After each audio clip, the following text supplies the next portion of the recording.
자, 이제 구성요건론부터 이제 좀 보도록 하겠습니다. 자, 구성요건은 일반 이론이고요. 뭐 재미없는 얘기들이에요. 보시면 알겠지만 3단계 체계 범죄 체계로는 이게 잘 쓰는 건 아닌데 우리가 이제 통설은 이렇게 구성요건 위법성 책임 이렇게 3단계 구조를 가지고 있다라고 해서 3단계 범죄 체계론이라 부르고요. 일부 학자들은 이렇게 주장해요. 구성요건하고 위법성이 이렇게 세트로 가가지고 요게 이제 불법 구성요건 이렇게 불러요. 그 다음에 이렇게 책임 이렇게 해서 얘들은 불법 구성 요건이 대지가 생겼죠. 그래서 이렇게 얘들은 2단계 구성 요건, 2단계 범죄 체계론 이렇게 부르는 겁니다. 자, 통설판에는 3단계 범죄 체계론이고요. 그다음 42조의 구성 요건의 분류, 그다음에 43조에 이제 결과반 가치, 행위반 가치라고 되어 있는데 우리 보시면 이런 거 있어요. 살인죄하고요. 저번에 잠깐 설명드렸지만 상해치사죄하고요. 과실치사죄하고요. 일단 어떤 게 제일 중한 범죄냐면 이게 제일 세고요. 그 다음 이거고 이게 다르죠. 이게 약하죠. 자, 뭐는 똑같냐면요. 죽었다는 결과는 똑같아요. 결과반 가치는 동일합니다. 결과 반 가치는 단어 뜻은 뭐냐면 결과가 가치의 번호다. 결과가 나쁘다는 게. 똑같은 결과예요. 결과는 다 나빠요. 다 살인도 사람이 죽은 거고 상해치사도 사람이 죽은 거고 과실치사도 사람이 죽었어요. 결과반 가치는 다 동일한데 살인죄는 살인의 고의로, 상해치사는 상해의 고의로, 그 다음에 과실치사죄는 실수로 한 거죠. 뭐는 차이가 나냐면 행위의 나쁜 정도, 행위반 가치는 서로 다르다. 이런 거예요. 이게 결과반 가치, 행위반 가치 이렇게 부르는 겁니다. 43쪽의 03번의 인과관계와 객관적 기소 이렇게 불렀죠. 이거는 이제 뭐 저런 거예요. 저번에 상해치사 그 절교 사건에서 배웠는데 여자친구 막 뺨을 막 때려요. 막 때려서 여자친구한테 상해를 가했는데 여자친구가 막 도망가다가 차에 치여서 죽어요. 그럼 차에 치여서 죽으면 상해치사인데 과연 나의 행위로 죽었다고 할 수 있느냐라는 거야. 이게 인과관계야. 판례는 인과관계가 있다. 이런 거고. 내가 예를 들어서 강간을 했어요. 강간을 했는데 이 여자애가 자살을 해버렸어요. 기분 나쁘다고. 그럼 과연 나를 강간이란 행위와 사망 사이에 인과관계를 인정할 수 있느냐? 자살한 경우에는 인과관계를 부정해요. 우리 또 저런 것도 있었어요. 칼로 막 찔렀어요. 칼로 밑에 병신 만든다고 해서 막 앞 들어가면서 20방을 찔렀어요. 칼로 찔렀어. 살인의 고의로 찔렀는데 이 아저씨가 뭐 하냐면 병원에서 병원밥 맛없으니까 콜라하고 김밥 먹다가 합병증으로 사망했어요. 그럼 과연 칼빵 놓은 건 있지만 실제로 죽은 이유는 콜라 김밥 먹었다 죽었거든. 그럼 과연 칼 찌르는 행위와 사망 사이 인과관계를 인정할 수 있느냐? 판례는 인과관계 인정할 수 있다. 뭐 이런 거. 또 이런 것도 있어요. 이런 거 보면 건널목에서 사람 이렇게 건널목에서 있는데 차가 와가지고 팍 들어와서 A라는 사람을 콱 부딪혔어요. 교통사고 A를 팍 부딪혔어요. 그럼 A 넘어진 것에 대한 사고 책임을 져야죠. 근데 A가 넘어지고 다친 건데 A가 넘어지면서 옆에 사람 B를 덮쳤어요. 그러니까 무슨 당구 같은 거죠. 공을 1구로 쳤는데 1구가 옆에 있는 2구로 맞힌 거예요. 차가 직접 B를 가격한 건 없어요. 충돌한 건 없는데 A만 쳤는데 A가 넘어지면서 B한테 넘어져서 B가 쓰러진 거예요. 그럼 과연 이 차 운전자는 A에 대한 사고만 책임질 거냐, B에 대한 사고도 책임질 거냐라는 거예요.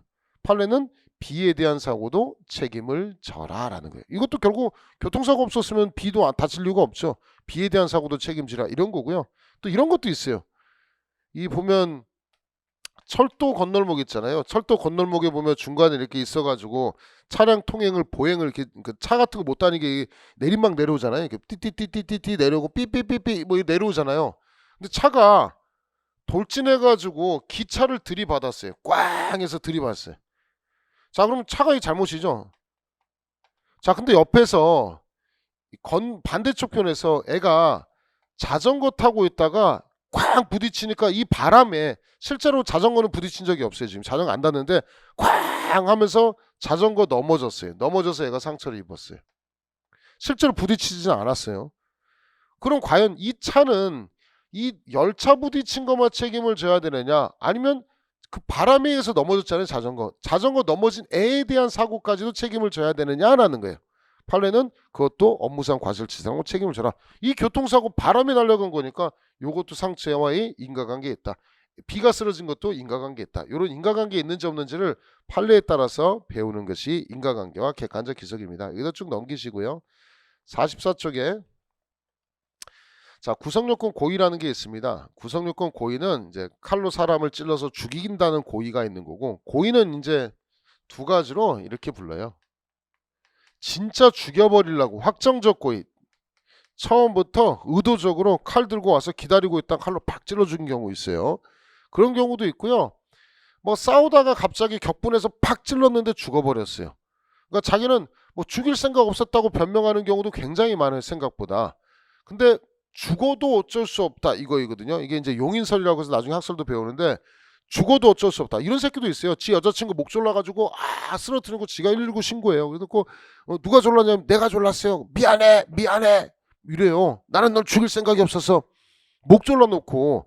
뭐 그렇다 하더라도 그거는 죽어도 어쩔 수 없다고요. 지금 얼마 전에 그 정인이 사건이라고 아마 뉴스 보신 분은 알겠지만, 그 애를 처음에 아동학대 치사로 갔거든요. 근데 지금 막 네티즌들 난리가 나죠. 제가 볼 때는 학대 정도가 아니고요, 그 어린애를 그렇게 때렸으면 그거는 본인들은 아니라고 해도 살인의 고의가 있었던 거예요. 그 정도 때리면 애가 죽지. 죽어도 어쩔 수 없다가 살인의 미필적 고의거든. 아동학대 치사하고는 다른 거예요. 그래서 지금 검사가 살인 혐의로 지금 갔는데, 지금 어떻게 될지는 일단은 앞으로 이제 뭐 생기초 강의 언제쯤 되면 제가 또 뭐 나중에 기본 강의 때 어찌 될지 결과 나오면 말씀드리겠는데, 그런 사건이 제가 볼 땐 살인의 고의가 인정되지 않는가라고 생각합니다. 그거를 미필적 고의라고 하는데, 이것도 시험에 잘 나와요. 형법에서 나오면 미필적 고의로도 가능하다 뭐 이런 표현도 잘 나와요. 목적 중에 미필적 목적도 가능하다. 미필적이란 단어가 나오면 다 맞는 지문이다 이렇게 생각하시면 됩니다. 미필적 고의 가능하고요, 미필적 목적도 가능합니다. 그게 확정적 고의와 미필적 고의고요. 그런 거고, 45쪽에 이제 공업원의 구성요건 차고 사실의 차고, 이게 원래 겁나 중요한 거예요. 형법에서 학설이라고 쳤을 때 시험에 진짜 잘 나오는 A급 중에 특 A급, 특별한 A급 중에서도 1번 이거를 구성요건 차고, 어렵습니다. 사실의 차고 뭐 이렇게 부르는 거예요. 뭐 이걸 지금 수업 시간에 다 설명드릴 수는 없지만, 일단 맛배기로 보면 이런 거예요. 갑이 A를 향해서 총을 쐈어요. 이 디저 새끼하고 A를 팡 총을 쐈어요. 근데 A가 탕 맞은 줄 알았어요. 그래서 A가 딱 가서 죽어서 봤더니 A인 줄 알았던데 눈이 잘못된 거야. A가 아니고 B였어요. 나는 A인 줄 알고 쐈는데 B가 사망했어요. 이런 게 하나가 있을 것이고, 갑이 총을 빵 쐈어요. 쐈는데 총알이 옆으로 빗나갔어요. 빗나가가지고 A를 향해서, A는 봤어요. 눈은 멀쩡해요. 눈은 멀쩡히 쐈는데 손가락이 잘못된 거예요. 손가락 삑 돌아간 거예요, 손가락이. 그래가지고 옆에 있는 B가 사망했어요. 그러니까 나의 의도는 A를 죽일 고의였는데 결국은 B가 죽은 거예요. 나는 B를 죽일 생각은 없었어요. B를 죽일 생각 없었는데 나는 첫 번째는 A인 줄 알고 총을 빵 쐈는데 A가 맞았다고 생각했는데 봤더니 A가 아니고 B였어요. 눈이 잘못된 거고, A라고 생각해서 총을 빵 쐈는데 총알이 빗나가서 옆에 있는 B를 맞아서 죽었던 케이스예요. 요게 있어요. 자, 일단 뭐가 문제될 수 있냐면, 일단 A를 죽일 생각이었는데 A는 못 죽었으니까 A 살인 미수. B를 죽게 한 것은 B는 실수로 죽게 했으니까 B에 대한 실수로 죽게 했으니까 과실치사. 요렇게 볼 수도 있는 것이고, 두 번째, 아니다, 어쨌든 사람을 죽일 생각이고, 야씨 A든 B든 총 쐈냐, 총 쏴서 죽었냐, B가 죽었으니까 니는 A에 대한 살인 고의라고 하지만 어쨌든 사람 죽이려고 한 건 똑같은 거 아니야 새끼야. B에 대한 살인 기수로 보자 라는 견해. 요 밑에도 마찬가지. 자, 총을 쐈는데 A는 안 죽었으니까 A에 대한 살인 미수로 가자라는 견해. 그리고 총은 빗나가서 B가 죽은 거니까 B가 죽은 것은 실수로 죽은 것으로 봐서 B에 대한 과실치사로 보자라는 견해 하나. 두 번째는 어쨌든 사람을 죽은 건 아니야. 네 A든 B든 새끼가 죽일 생각이었으니까, 야 사람 죽이려고 총 쐈는데 사람이 죽었는데 그거를 뭐 미수라고 그러면 대한민국 누가 좋아하겠어. 일반인들이 누가 좋아하겠어. 말도 안 되는 소리지. 그냥 B에 대한 살인의 기술을 인정하자는 견해의 대립들이 있습니다. 자, 이건 대립은 나중에 배울 거고요. 일단 판례는 다른 말로 법정적 부합설이라고 해서 판례는 B에 대한 살인 기수, 어쨌든 A를 향해서 총을 쐈지만 B가 죽었으니까 어쨌든 고의가 옮겨간다. B에 대한 살인으로 올라가서 B에 대한 살인 기수. 너 A 향해서 총 쐈지만 B 나가서 B 죽었지? 어쨌든 사람 죽이려고 했잖아, 이 새끼야. B에 대한 살인 기수를 인정하는 것이 우리 판례의 태도입니다. 시험 문제는 판례 태도로도 물어보고요. 학설의 대립이 있어요. 구체적 부합설이 학설의 대립이 있는데 구체적 부합설에 의하면 무슨 죄가 되느냐. 또 하나 또 일본의 학설이 있는데요. 추상적 부합설에 의하면 무슨 죄가 되느냐를 배우는 걸 구성요건 착오, 사실의 착오라고 부릅니다. 자, 넘기시고 나중에 배웁니다. 그래서 그 47쪽에 보면 구성요건 착오의 사례 해결에 이어서 구체적 부합설, 법정적 부합설 해결이 있는데 뭐 요 시간에 이걸 다 설명하기는 힘들고요. 요거만 해도 1시간 정도 설명하는 거니까 나중에 수업 시간에 배울 거고요. 48쪽에 넘기셔서 이제 위법성론을 배우도록 하겠습니다.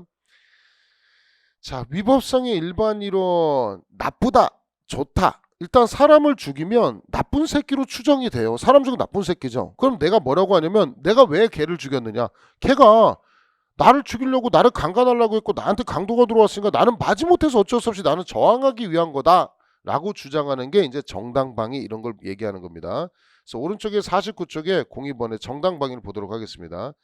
21조 1항 자기 또는 타인의 법익에 대한 현재의 부당한 침해를 방해하기 위한 행위로서 상당한 이유가 있을 때는 벌하지 아니한다라고 되어 있고요. 자기 또는 타인, 나를 위해서도 정당방위할 수도 있고요. 다른 사람을 위한 정당방위도 할 수가 있습니다. 현재의 부당한 침해를 방해하기 위한 행위로서 상당한 이유가 있을 때는 벌하지 않겠다. 자, 정당방위를요. 보통은 이렇게 얘기합니다. 정당방위를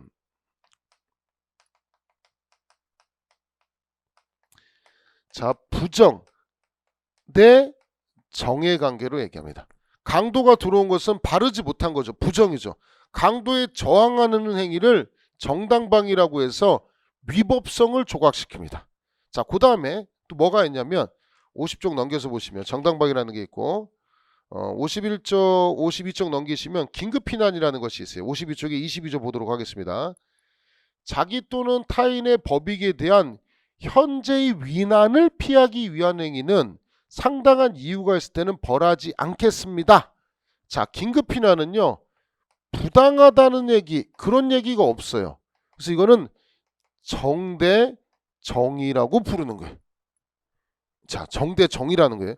부정대정의 관계냐, 정대정의 관계냐인데 하나 예를 보시면 될 수 있어요. 자, 내가 있는데 여기 있는 놈이 치안이에요. 치안이 와서 나를 막 만지려고 해요. 막 만지고 막 추행하려고 해요.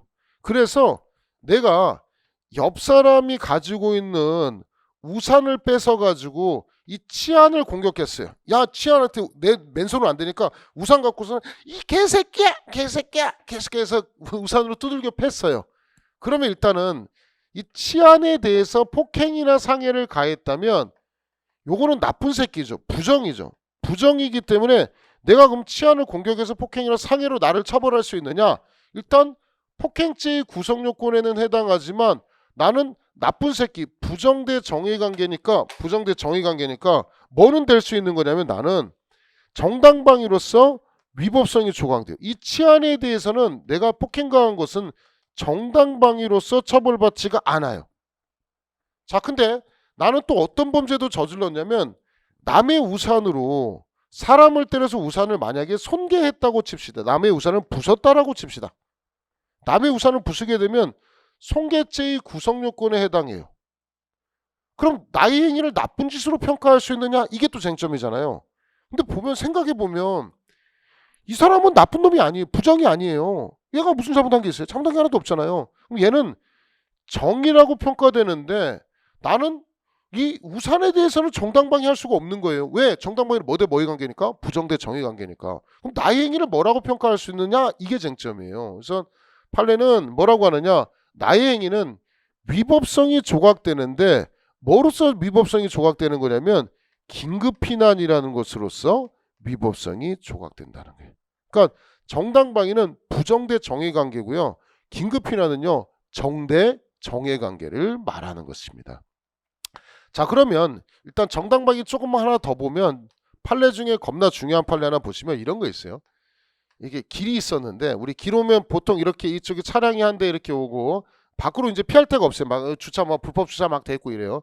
한 대 차도 또 반대쪽에서 이렇게 가요. 이렇게 서로 마주보고 있어요. 지금 현재. 그럼 보통은 먼저 이렇게 빵 한번 하죠. 빵 그러죠. 비켜 그러죠. 그럼 옆에서 반대쪽에서는 빵빵 그러죠. 이 뭐예요? 네가 비켜 이러죠.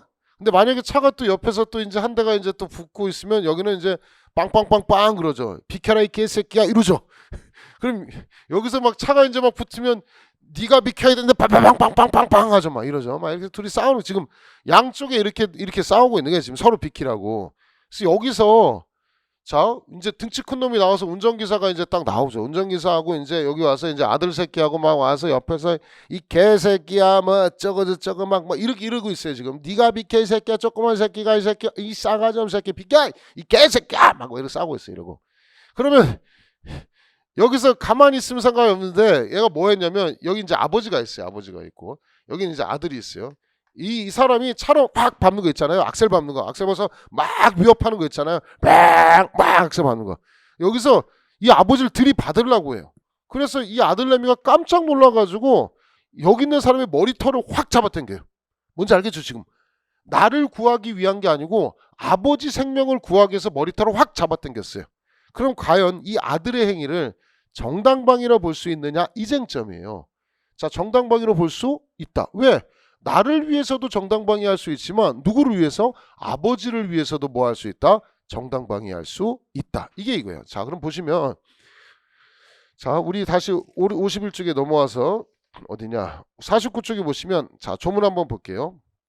21조 1항에 자기 또는 타인의 법익에 대한 현재의 부당한 침해. 법익 있죠? 자, 타인의 법익도 가능하기 때문에 아버지를 위해서도 뭐 할 수 있다? 정당방위할 수 있다. 이런 겁니다. 자, 그래서 나중에 49쪽 넘기시고 50쪽 넘기시고 성립요건 보시면 자기 또는 타인의 모든 법익을 보호하기 위해서 정당방위할 수 있습니다. 현재성이 있어야 됩니다. 그 다음에 부당한 침해, 부정대 정의관계이기 때문에 부당한 침해가 있어야 됩니다. 이게 이제 정당방위라고 하는데요. 우리 판례 하나만 더 보시면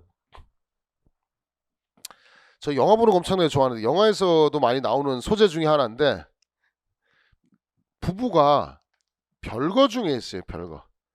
별거 중에 있는데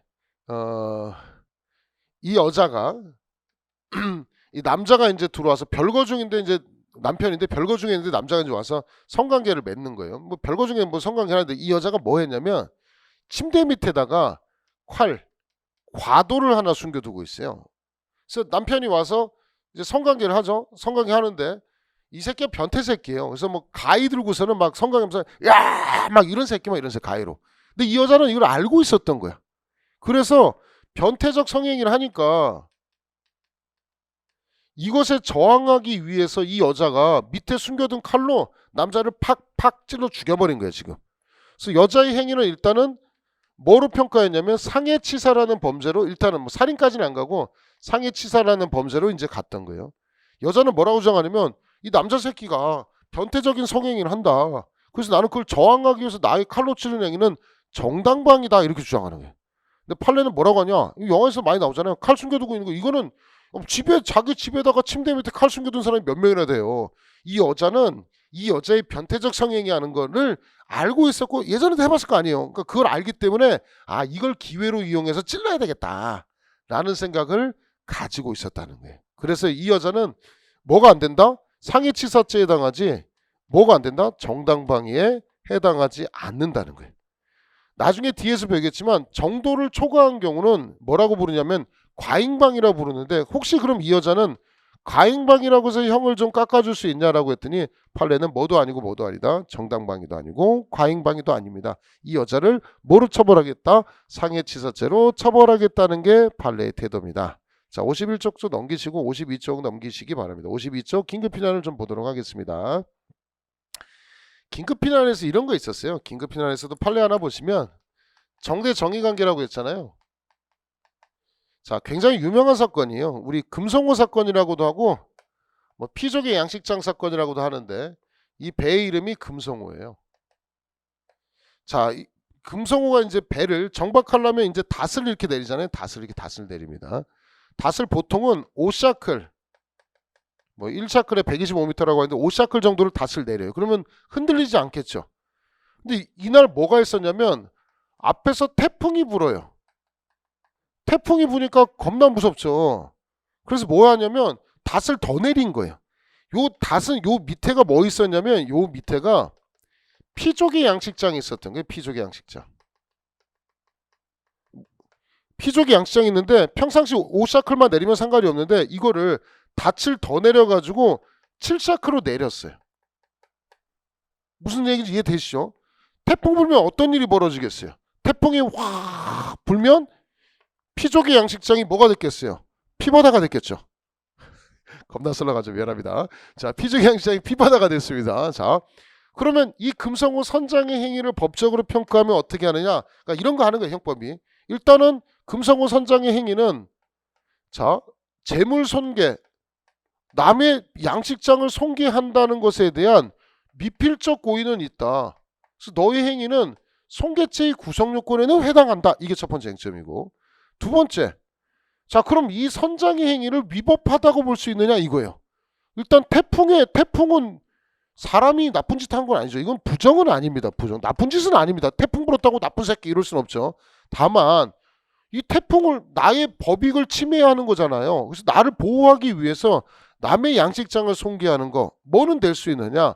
긴급피난으로서 뭐는 조각시킬 수 있다? 위법성은 조각시킬 수 있다. 따라서 이 금성호 선장은 뭐가 조각돼서 위법성이 조각돼서 무죄가 된다는 판례입니다. 이런 것들을 나중에 긴급피난 등에서 배우게 될 겁니다. 자, 그럼 52쪽도 설명드렸고요. 53쪽도 설명드렸고 54쪽 자구행위라는 것이 있고요. 자구행위는 뭐 인정된 판례 없으니까 넘어가시고 55쪽의 피해자의 승낙을 한번 보도록 할게요. 피해자의 승낙 24조에 처분할 수 있는 자의 승낙에 의하여 그 법익을 훼손하는 행위는 법률에 특별한 규정이 없는 한 벌하지 않겠습니다라는 거예요. 피해자 승낙. 예를 들어서 내가 수술을 하는데 거기 승낙 동의서 쓰잖아요. 수술해서 뭐 사고 나도 어쩔 수 없습니다라고 민형사상 책임 묻지 않겠습니다. 사인했어요. 사인해놓고 나서 의사 선생님 나 수술하면서 가위로 잘랐다고 잘랐다고 해서 의사를 상해죄로 처벌해야되든가 그럼 되겠냐는 게 그럼 안 되겠다는 얘기죠. 내가 이미 나의 법익을 승낙을 했기 때문에 처벌하지 못한다 이런 거예요. 또 피해자 승낙에서 조금 논의되는 것 중에 하나가 이거 너무 어렵다. 이거 너무 어렵다. 뭐 저런 거 있어요. 뭐 양해라고 불러서 그냥 맛배기만 잠깐 볼게요. 양해라고 불러서 여자친구 보고 우리 집 오라고 해요. 자기야 우리 집 놀러와. 여자친구 놀러왔어요. 놀러왔는데 얘를 쳐다보면서 야 너 주거 침입이야. 말이 돼요? 말이 안 되죠. 자, 자기 오늘 같이 자자. 그래서 성관계 맺었어요. 성관계 맺었더니 여자친구가 갑자기 긴장하면서 이 개새끼야 너 강간이야. 이런 게 되나요? 이거는 피해자의 승낙이 있으면 자 아까 주거 침입 같은 범죄도 성립하지 않고요. 강간이라는 범죄도 성립하지 않고요. 자기 물건 가져가라고 했어. 가서 라면 사오라고 했어. 돈 꺼내 갔어요. 이거는 절도죄라는 범죄도 성립하지 않아요. 이거는 양해라는 것은 나중에 배울 겁니다. 뭐에 해당성을 배제하는 거냐면 구성요건 해당성을 배제한다고 해서 나중에 굉장히 중요하다고 배울 거고요. 상해죄나 폭행죄 같은 피해자의 승낙은 가볍게만 볼게요. 아직은 안 중요해요. 무슨 조각 사유로 보냐면요. 위법성 조각 사유라고 해서 나중에 배우는데요. 그건 강의 때 배우도록 하겠습니다. 자, 55쪽에 피해자 승낙이 2번 승낙의 대상은 원칙적으로 개인적 법익이다. 나 상해, 폭행 이런 거 얘기하는 겁니다. 다만 2번 개인적 법익이라도 사람의 생명 날 좀 죽여줘 이런 것은 자 승낙 대상이 될 수 있다 없다 없다라고 얘기를 합니다. 자 그런 거 보시면 되고요. 뭐 효과 넘기시고요. 자 56쪽에 정당행위라고 해가지고 20조에 법령에 의한 행위 또는 업무로 인한 행위 기타 사회상규에 위배되지 않는 행위는 벌하지 않겠다라고 하는 거예요. 우리 강원랜드라는 데 있잖아요. 강원랜드에서 도박하면 도박죄라는 범죄가 구성을 해요. 구성요건은 해당해요. 그럼 강원도에서 도박죄의 구성요건에 해당하면 무조건 처벌해야 될까요? 아니죠.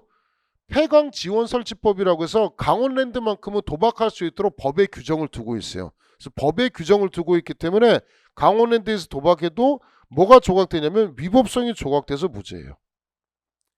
자, 만약에 교도관이 사형 집행한다고 칩시다. 교도관이 이렇게 해가지고 해서 사형 집행을 했어요. 그러면 교도관은 살인죄라는 것을 구성을 했잖아요. 그럼 교도관을 처벌해야 되느냐? 교도관이 사형 집행할 수 있도록 법에 규정되어 있기 때문에 교도관의 사형 집행 행위는 뭐가 조각되는 거예요? 법령에 의한 행위로서 위법성이 조각된다. 이런 것 등을 법령에 의한 행위. 그 다음에 업무로 인한 행위는 기자가 기사 쓰면서 뭐 명예훼손의 행위가 있다든가 또는 변호사가 법정에서 얘기하다가 뭐 명예훼손이나 뭐 이런 내용이 들어있다 하더라도 이건 일하면서 생길 수 있는 일이기 때문에 업무로 인한 행위로서 위법성이 조각된다. 뭐 이런 얘기들을 합니다. 자, 보시면 되고요. 오른쪽에 57쪽이 업무로 인한 행위, 사회상규로 위배되지 않는 행위들이 있어서 여기까지 보시면 위법성이라는 것을 배웠고요. 다음 페이지 58페이지부터 책임론을 좀 배우도록 하겠습니다. 자, 일단 구성요건 위법성까지 배웠고요. 이번에 배울 거는 책임인데요. 책임도 간단해요. 책임도 뭐 보시면 세 가지가 다 있어야지 되는데 우리 58쪽에 책임 무능력자라고 해서 구조에 보시면 자 14세에 동그라미 치셔야 됩니다. 58쪽에 14세 되지 아니한 자의 행위는 벌하지 아니한다. 자 형사 미성년자라고 해서 만나이입니다. 만나이 아시죠? 14세 미만은요. 아무리 머리가 좋든지 나쁘든지 간에 상관없어. IQ가 150이어도 14세 미만은 처벌하지 않아요. 그런 경우도 많아요. 그 나중에 현직 가보시면 12살, 13살 이럴 때 도둑질하고 막 범죄 저지른 애들 되게 많아요. 생각보다. 얘들은 벌하지 못한다라는 건데 일단 절도죄의 구성요건에 해당하고 나쁜 짓이니까 위법성이 있는데 형사 미성년자에서 뭐가 조각되냐면 책임이라는 것이 조각돼서 무죄예요. 그래서 13살짜리가 사람을 죽였다? 이것도 무죄예요.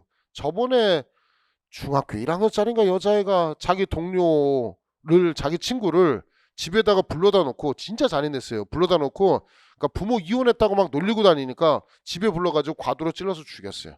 그리고 신고 와서 봤더니 이애 뭐 하고 있었냐면 칼로 찔러놓고 애 죽여놓고 지 친구 여자애 죽여놓고 바닥에 피 닦고 있었어요. 근데 얘는 뭐냐면 형사 미성년자. 진짜 잔인하죠. 그래서 요새 형사 미성년자 나이를 낮추자는 논의가 많아요. 굉장히 낮추자는 논의가 많고 야, 알 거 다 아는 거죠. 옛날처럼 나이가 인터넷이나 이런 게 발전을 많이 해가지고 이거 과연 형사 미성년자 14세를 과연 이거를 계속 유지할 필요가 있는가, 좀 낮춰야 되지 않는가, 이런 논의가 있어요. 실제로 좀 제 개인적으로도 좀 낮춰야 되지 않을까라는 생각을 갖고 있는데 이게 형사 미성년자고요. 얘들은 14세 미만 같은 경우는 형벌 부과가 안 돼요. 대신 저런 건 있어요. 14세 미만이 있고요.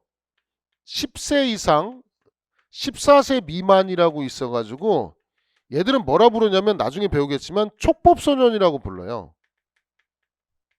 촉법, 법에 저촉되는 행위라는 자인데 10살짜리가 뭐 11살짜리가 학교에서 강간하거나 이러면 어떻게 할래? 라는 거예요. 그럼 얘는 형사 미성년자니까 형벌 부과는 안 돼요. 근데 뭐는 가능하냐면 보호처분이라고 해서 얘들 어디는 가는 거냐면 아마 들어본 사람은 있을 거예요.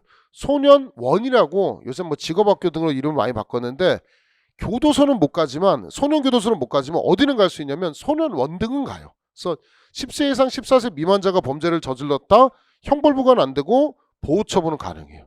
그러면 더 궁금한 거는 뭐 시험은 안 나오겠지만 10살 미만 실제로 10살 미만짜리도 범죄를 저질렀어요. 뭐 했냐면 그 용인에서 그 무슨 자유낙하 실험한다고 미친 새끼죠. 22층에서 벽돌 2개를 밑에다 던진 거예요.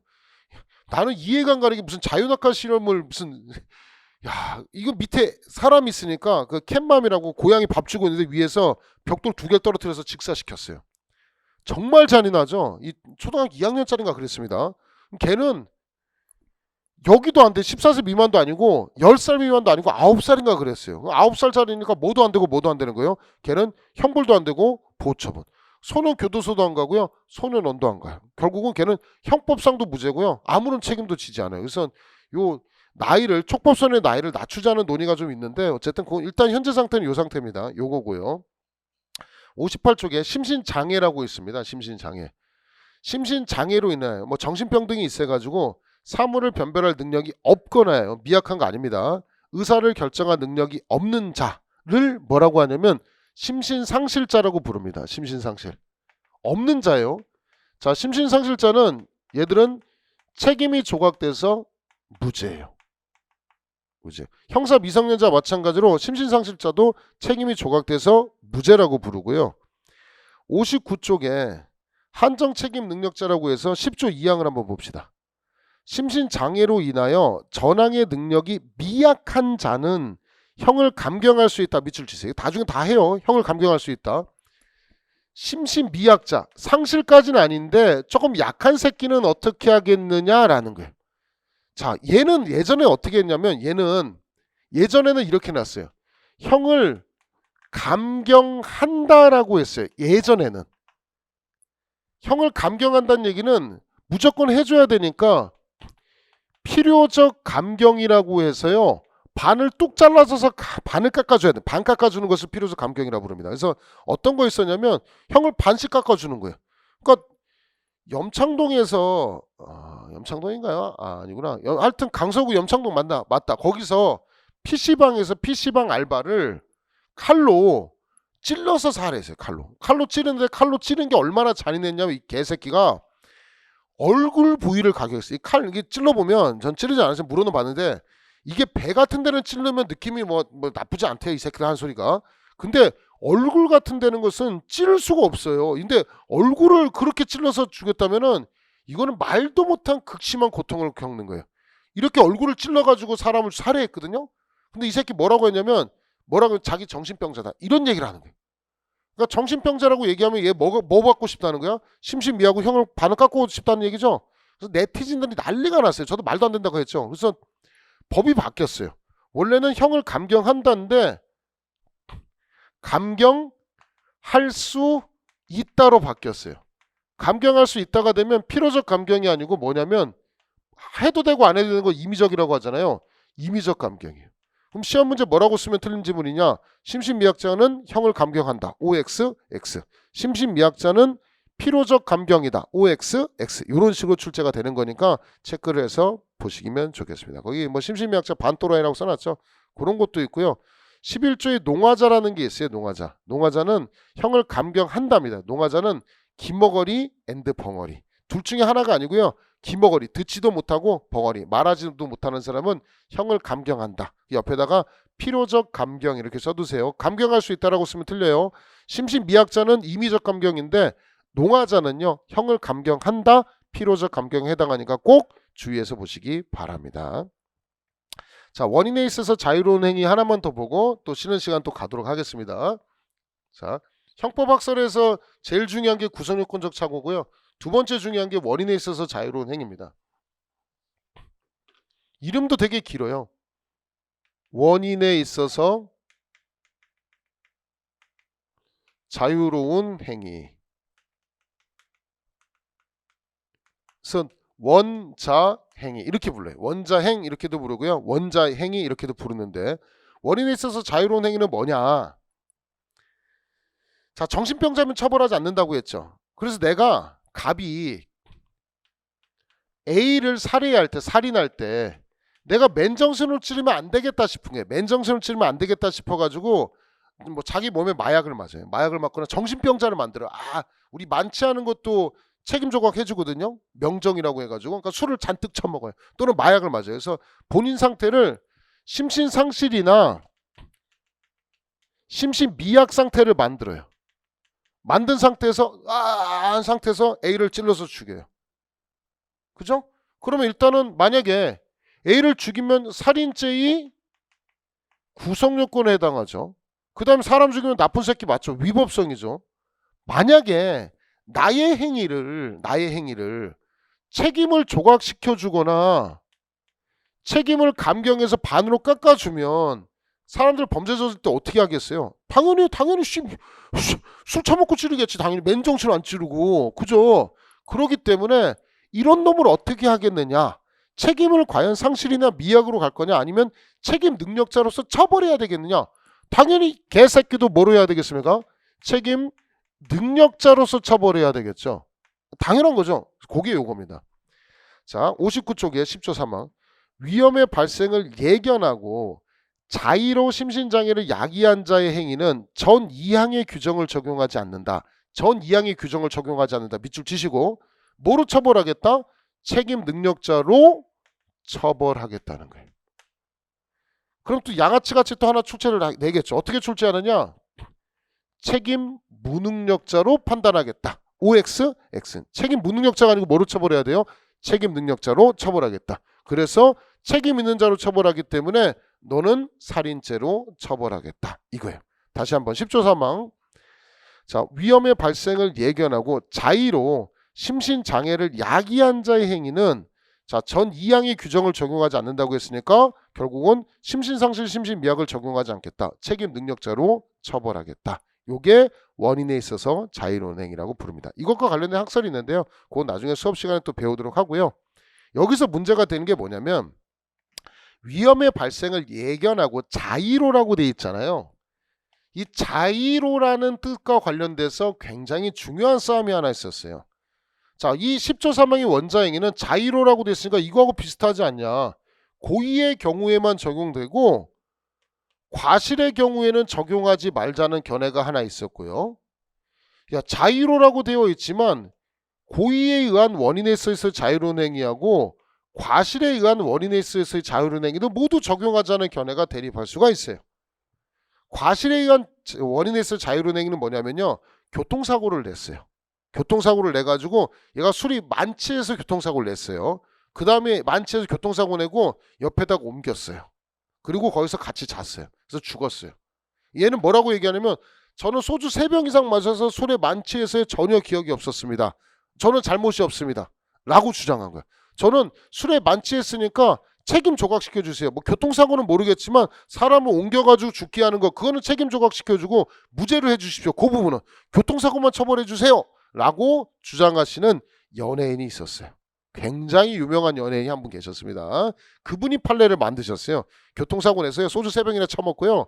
교통사고 냈어요. 사람을 유기해서 죽었어요. 제가 뭐 여기서는 말씀 못 드리고요. 나중에 수업 보시면 제가 어떤 새끼인지를 욕하면 안 되지. 그분이 어떤 새끼인지를 말씀을 드리지 못해도 알아들 수 있는 부담스럽다. 자, 어쨌든 그런 연예인이 하나 있었어요. 그래서 술 처먹고 교통사고 내서 사람을 옮겼는데 그래서 죽었어요. 본인은 교통사고는 몰라도 기억이 나지 않는다. 자기도 10조 3항 그러니까 심신상실 심신미약으로 가자. 그렇게 주장하는데 판례는 뭐라고 하느냐.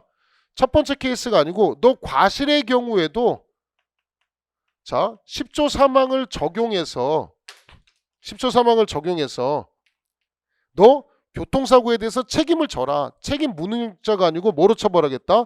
책임 능력자로 처벌하겠다라고 했습니다. 자, 고의뿐만 아니라 자의로라는 단어는 고의에 의한 경우뿐만 아니라 과실의 경우에도 10조 3항을 적용해서 책임 무능력자 아닙니다. 책임 능력자로서 처벌하겠다 해서 처벌을 했던 사안이 있습니다. 그건 나중에 또 설명을 판례 가면 설명을 드리도록 하겠습니다. 자, 여기까지 보시고요.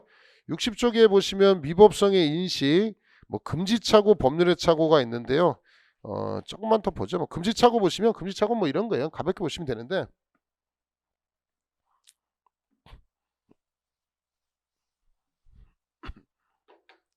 자, 금지착오라는 건요. 뭐 어려운 쟁점은 아니고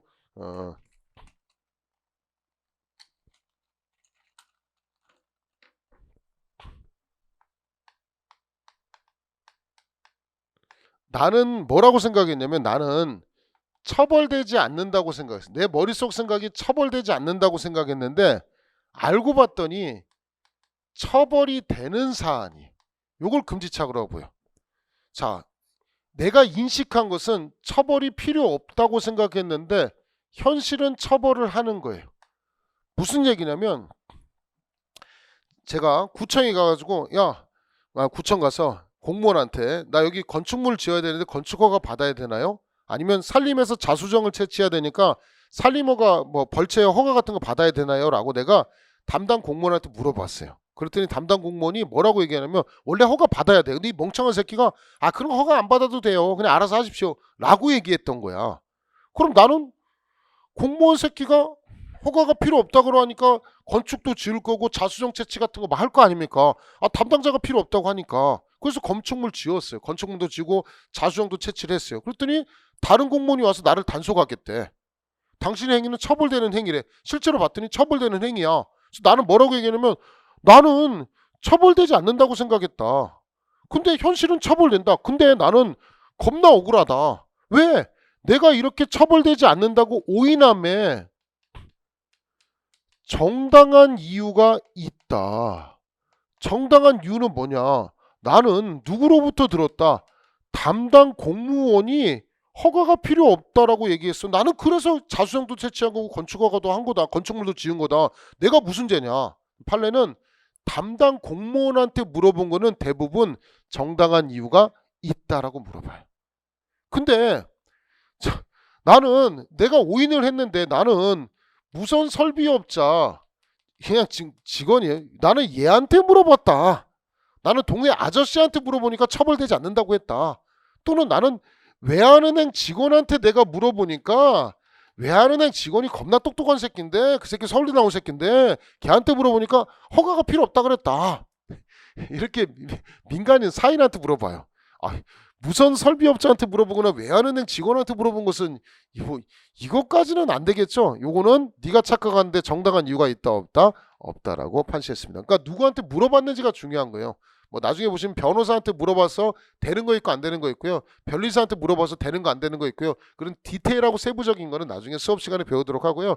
요 정도 배우시면 됩니다. 그래서 16조 조문에 자기 행위가 법령에 의하여 죄가 되지 아니한다고 오인했어요. 나는 인식은 처벌되지 않는다고 현식했는데 알고 봤더니 그래서 오인한 거야. 오인한 행위가 정당한 이유. 주로 누구한테 물어봤을 때? 담당 공무원한테 물어봤을 때 그것은 벌하지 않겠다. 저 넘기시고요. 자, 62쪽에 위법성 조각사유 전제사실착오는 겁나 중요한 건데요. 그것까지는 이제 설명을 드릴 수는 없고 이거는 위전착이라고 해서 중요하긴 한데 어렵습니다. 이거는 지금 타이밍에 여러분이 알 수 없고요. 그 밑에 62쪽에 기대 가능성 보시면 그 밑에 강요된 행위라는 게 있습니다. 저항할 수 없는 폭력이나 자기 또는 친족에 동그라미 치시고요. 우리 아까 정당방위 긴급피난은 타인이라고 돼 있었죠. 그래서 여기다가 은근슬쩍 친족을 타인으로 바꿔가지고 출제를 합니다. 나중에 가르쳐 드릴게요. 생명 신체에 대한 위해를 방어할 방법이 없는 자의 협박에 의하여 강요된 행위는 벌하지 않겠다. 하나만 보시면 강요된 행위 하나만 보시면 뭐 이런 거예요. 갑이 을한테 뭐를 시키냐면 강도를 시킵니다. 자, 네 새끼 내가 A를 지금 잡아놔서 A를 죽여버릴 거야 이 새끼야. 그러니까 너 A 살리고 싶으면 너 가서 강도에서 돈 갖고 와 라고 시켜요. 그러면 을은 병한테 가서 강도를 하는데 일단 을의 행위를 법적으로 평가를 해보면 을이 강도했죠. 강도죄의 구성요건에 해당하죠. 두 번째, 을의 행위는 무슨 정당방위 아니잖아요. 만약에 을이 갑을 두들겨 팼으면 정당방위지만 을이 다른 사람한테 병 가서 강도하는 건 정당방위 아니잖아요. 뭐 긴급이나 이런 거 아니잖아요. 그래서 을의 행위는 위법성까지 있어요. 그러면 을의 행위를 처벌을 해야 되느냐? 지 아들 살리기 위한 행위잖아요. 이런 행위는 강요된 행위, 갑이 강요했기 때문에 강요된 행위라고 해서 뭐가 조각되냐면 책임이 조각돼서 을은 무죄예요. 을은 강도죄가 구성요건 있고 위법성이 있지만 뭐가 조각되세요? 책임이 조각돼서 무죄예요. 자, 그럼 조금 더 어려운 얘기. 병이란 놈은요. 나중에 기본 강의 때도 또 들을 거예요. 이 얘기. 병이 만약에 을에 대해서 폭행으로 저항을 했다면 을은 무죄지만 자, 나중에 배우겠지만 정과 부정, 우리 정당방위 할 때 정과 부정의 개념은요. 위법성까지 있으면 부정이라고 평가를 해요. 중요한 쟁점인데 설명드릴 거예요. 그럼 병이 이 부정에 대해서 무죄는 무죄지만 부정 나쁜 새끼예요. 부정에 대해서 저항하는 행위는 일단 폭행죄의 구성요건에는 해당하지만 부정에 저항하는 행위는요. 부정 대 정의 관계가 정당방위라고 했잖아요. 그래서 얘는 위법성이 조각돼서 얘는 무죄가 돼요. 을이 무죄가 되는 이유는 강요된 행위로 책임이 조각돼서 무죄고요. 병이 폭행죄가 무죄가 되는 거는요. 위법성이 조각돼서 무죄가 되는 거예요. 이렇게 차이가 나는 거예요. 그리고 을과 병은 무죄고요. 갑이라는 새끼를 처벌합니다. 나중에 배우겠지만 처벌되지 않은 자를 이용하는 자를 간접정범이라고 해서 갑을 강도죄의 간접정범 등으로 처벌할 수 있다라고 보는 게 통설이에요. 그럼 정리하면 갑은 강도죄, 을은 무죄, 병은 무죄 이렇게 되는 겁니다. 자, 조문 한번 보시면 강요된 행위 10이죠. 저항할 수 없는 폭력이나 자기 또는 친족의 생명 신체에 대한 위해를 방어할 방법이 없는 협박에 의해 강요된 행위는 어쩔 수 없다. 벌하지 않겠다. 책임을 조각시키겠다라고 설명을 드렸고요. 잠깐 쉬고 미수론부터 이어서 설명을 드리도록 하겠습니다.